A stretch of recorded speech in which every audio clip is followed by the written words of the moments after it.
Welcome to steno dictation. अगर आप हमारे चैनल पर नए हैं तो हमारे चैनल को सब्सक्राइब करें और बेल आइकन ज़रूर दबाएं। डिक्टेशन 5 सेकंड बाद शुरू होगा।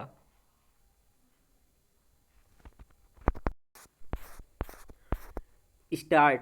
जैसा कि प्रतीक्षित था, पूर्वोत्तर के 3 राज्यों के विधानसभा चुनाव की घोषणा हो गई। चुनाव आयोग ने त्रिपुरा के साथ मेघालय और नागालैंड में मतदान तिथियों की घोषणा कर दी।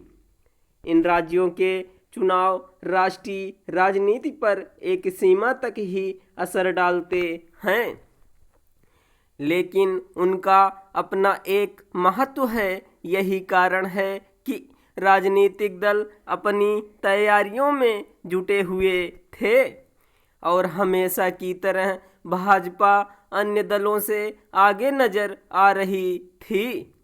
हाल में संपन्न उसकी राष्ट्रीय कार्यकारिणी की बैठक में पार्टी अध्यक्ष जेपी नड्डा यह घोषणा कर चुके हैं कि भाजपा को इस वर्ष होने वाले सभी राज्यों के विधानसभा चुनाव जीतने हैं।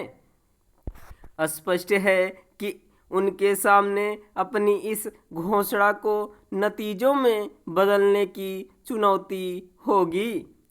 इस चुनौती के बीच इसकी अनदेखी नहीं की जा सकती कि भाजपा अपनी चुनावी तैयारियों को लेकर जिस तरह तत्पर रहती है और एक राज्य में चुनाव खत्म होते ही दूसरे राज्यों में सक्रिय हो जाती है, उसका अन्य दलों में अभाव दिखता है। कई बार इसकी झलक चुनाव नतीजों में भी मिलती है। इसीलिए यह कहा जाता है कि भाजपा ने स्वयं को चुनावी मशीन में परिवर्तित कर लिया है। अन्य दल इसकी शिकायत तो करते हैं, लेकिन अपनी चुनावी तैयारियों को लेकर शिथिलता बरतते हैं।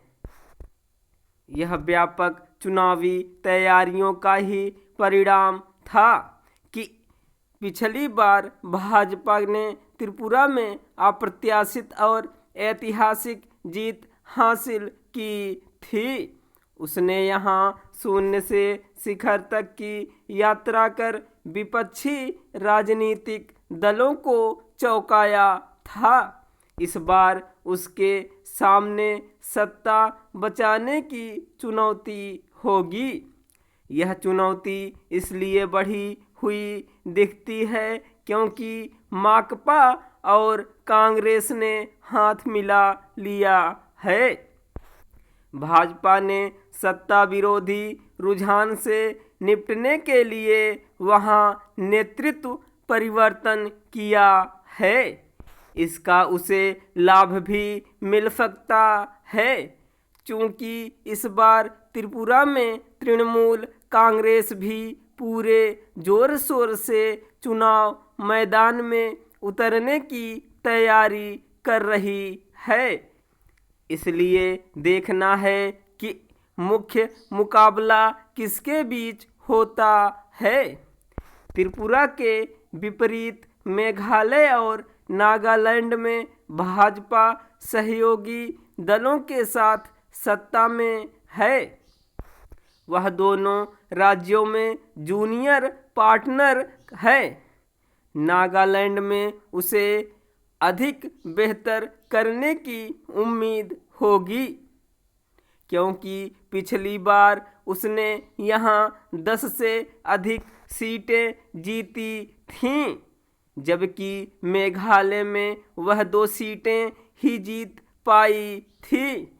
जहाँ नागालैंड में सत्तारूढ़ दलों ने मिलकर चुनाव लड़ने का फैसला किया है, वहीं मेघालय में अलग अलग चुनाव लड़ने की रणनीति अपनाई है।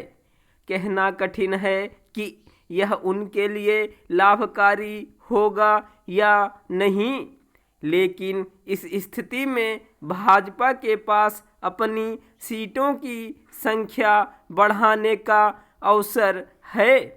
जो भी हो, देखना यह भी है कि एक समय त्रिपुरा, मेघालय और नागालैंड में असर रखने वाली कांग्रेस अपनी स्थिति मजबूत कर पाती है या नहीं। स्टॉप।